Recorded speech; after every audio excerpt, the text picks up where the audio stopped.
Authors continue to do crazier and crazier shit. If you ever wanted to know how to get cancelled, this is how to get cancelled. This is how to cancel yourself.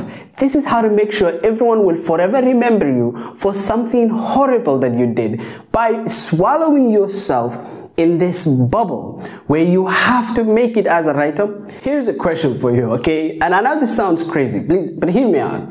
Would you ever fake your own death so that you can sell your own books? But even worse, would you actually fake a suicide in order for you to be able to sell your book? Because the author we have today, Suzanne, is actually one author who has gone ahead and actually faked her own death, especially her own suicide, so that she can sell her book.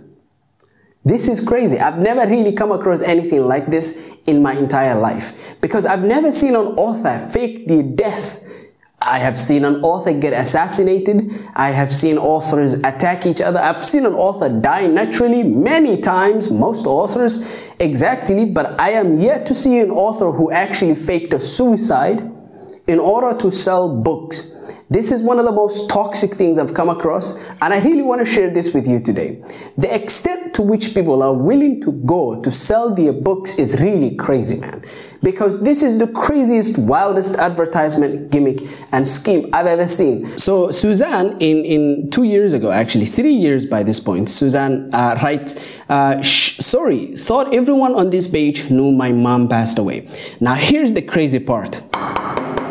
This is her daughter. Supposedly, this is her daughter. All right. This is Suzanne's daughter.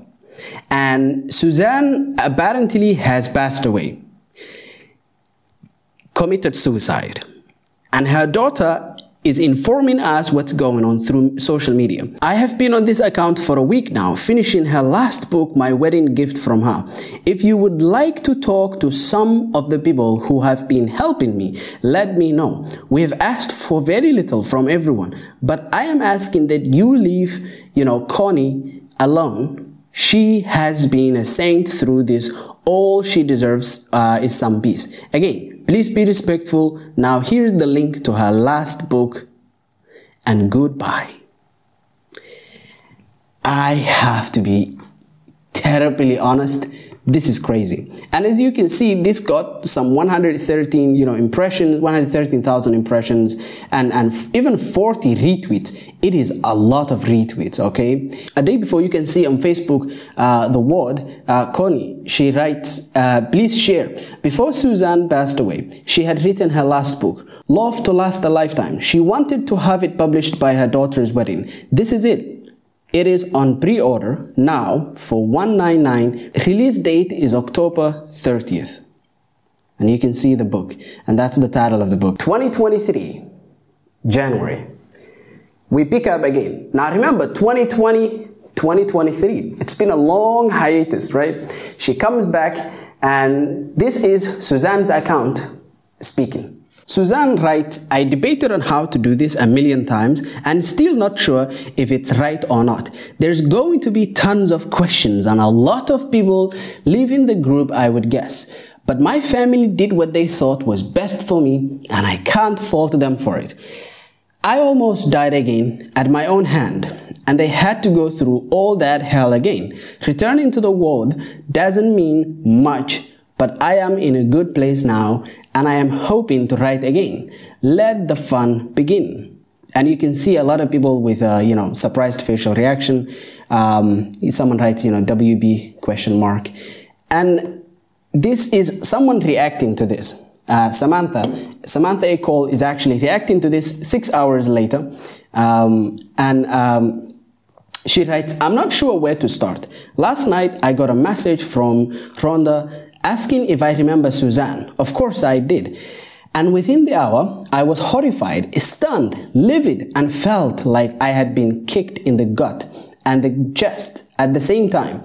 I am still sick to my stomach, and and it's gotten worse. In September of 2020, Suzanne's daughter, supposedly it was her daughter, signed into her mother's profile and announced that Suzanne had taken her own life. Devastation from her friends, fellow authors, and readers followed.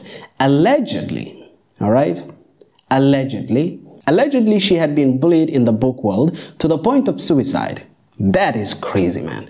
What followed was rants from said daughter about how horrid the book world had been to Suzanne, and the family wanted nothing to do with the book world from that point on. However, they wanted to honor their mother's memory by publishing the last book she wrote, which they did. Friends, authors, and readers shared the release, and a lot of people, by the way, probably bought it for that reason.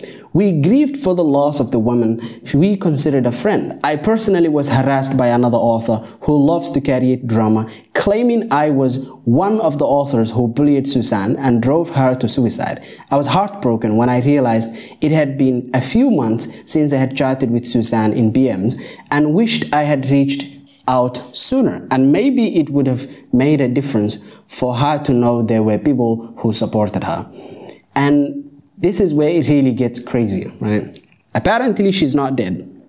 TN Steele was a profile she made a month ago after her alleged suicide. What follows are screenshots from the group, her profile, and the chat I just had with a dead person. Excuse me now while I go get shit-faced in memory of co-workers and friends who I know really did commit suicide. I've seen many things, by the way. I've seen writers fake cancer. There was this video I made a while back, and we have seen how authors faked cancer. We have seen how authors faked the death of their parent. We have seen how authors faked many things, even attacked reviewers. I made many videos on this channel, actually 3, detailing writers who have attacked reviewers, one of them even physically, all right? And it's crazy to me how authors continue to do crazier and crazier shit. If you ever wanted to know how to get cancelled, this is how to get cancelled. This is how to cancel yourself. This is how to make sure everyone will forever remember you for something horrible that you did by swallowing yourself in this bubble where you have to make it as a writer. It can become very toxic because Samantha goes to have a conversation. She has to have a conversation. She goes to have a conversation with Suzanne, and she screenshots. We have receipts of the conversation. And this conversation reveals the mindset to avoid as an author. And the mindset here is that you have to make it. You have to make it. You have to make it. You have to make it. You need to avoid that mindset because it can force you into clutches and deadlines that you have set for yourself that you feel like this is mortifying, right? I need to make it. By this date, I have to do this and this. It doesn't work that way. Life doesn't work that way because realistically speaking, you try to do something at a date, it's probably going to end up getting done at a later date because you never know all the real things that can go wrong and do in fact go wrong. And you need to take care of your mental health. And so writers who have this perspective, this mindset of I need to make it by that time, I need to make it by that age, have the worst, and I mean the worst performance, okay, for mental health because and also a lot of the time they end up putting themselves in very terrible situations where people end up clowning on them and they end up ruining their career.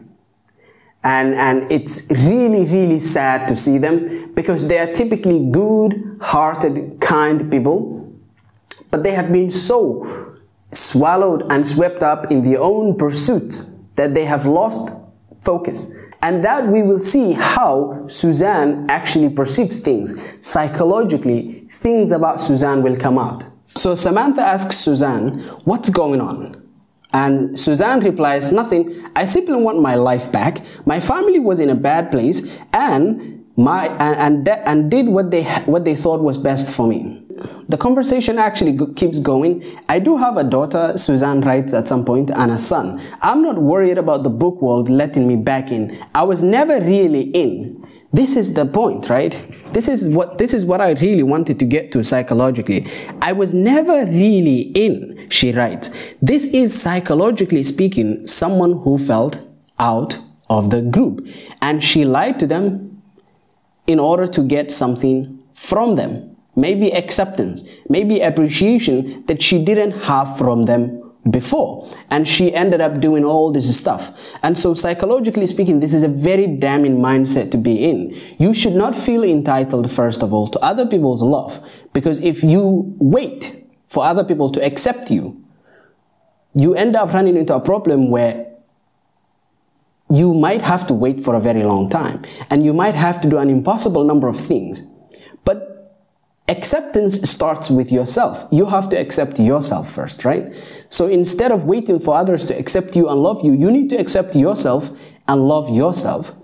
And that might sound narcissistic, but it's actually the healthiest way in order to make sure you don't go crazy damaging yourself for other people's approval and love. And so she never felt, loved, and she saw that, and she basically faked her own suicide. And so that can be very sad. All you had to do, Samantha replies, was say you were leaving the book world, and everyone would have respected that. But to have someone post that you killed yourself is disgusting. The betrayal I feel is beyond words.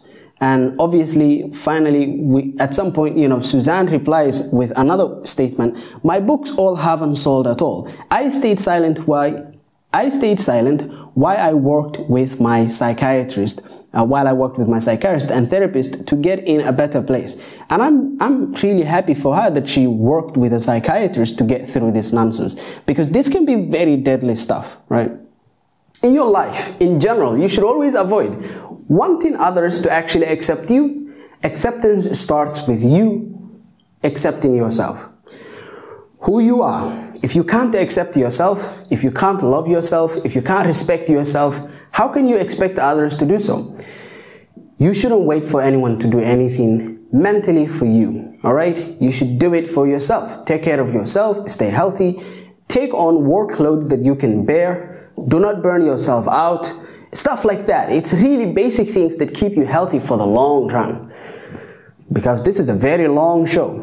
It goes on for a very long time. Exactly, yes. So, I am happy that Suzanne has a psychiatrist and she's working with that psychiatrist, and she stayed silent while she was working with that psychiatrist, because that can be a very clever move.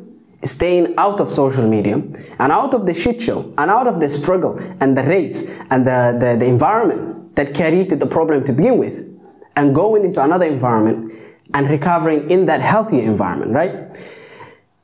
But the way she went about that hiatus was really damning and sad, because you could have just went silent and came back later.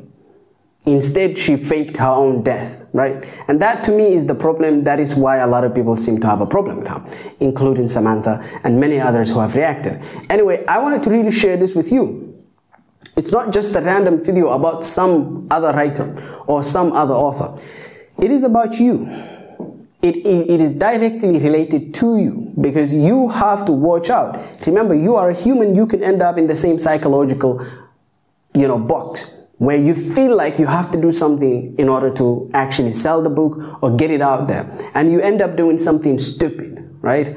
And something that also ultimately damages your mindset or your mental health. So stay safe out there. And so I would love to hear from you, actually, better ways to take care of yourself mentally, or better ways that writers can take care of their mental health. I hope that you enjoyed this video and you took something from it. Have a nice day. Bye.